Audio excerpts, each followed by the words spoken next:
So let's continue with our discussion of kind of mechanisms that are consistent with Mendelian genetics that produce more variability or unexpected results when we cross organisms.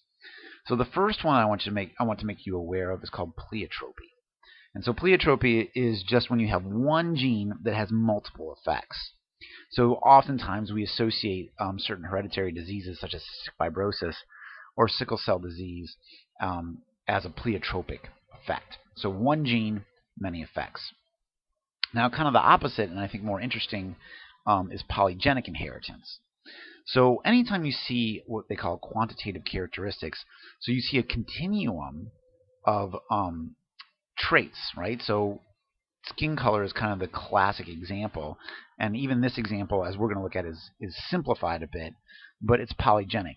And this is the case where you have multiple genes affecting the same phenotypic output. Okay, so when we look at that, so in fact you have three loci: the A locus, the B locus, and the C locus. And because you are diploid, each locus then has is a homologous pair of genes, right?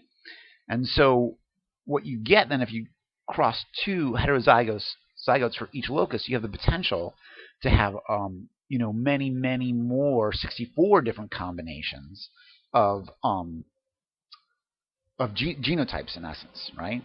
So what you get then is more than just purple or white or red, pink, and white. You get the continuum. Right? Again, things like this, you can see how they may have contributed to the misinterpretation of the blending hypothesis, yet in fact they are still consistent with Mendelian genetics, right? So again, you see here, you might get all of the light-colored allele or all the dark-colored allele. And again, with human skin color, it's actually more complicated than this. There are a variety of alleles beyond dark and light.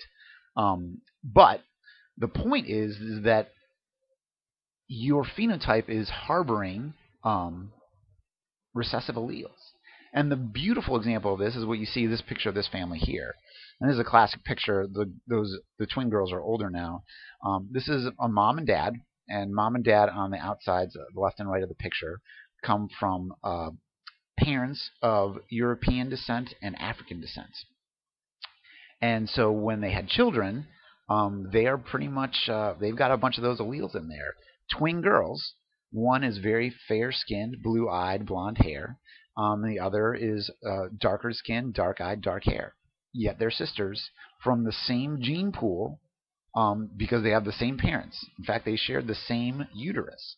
So this is a beautiful example of sexual reproduction, right? This is mixing up the genes, mixing up what alleles you have to pass on to the next generation.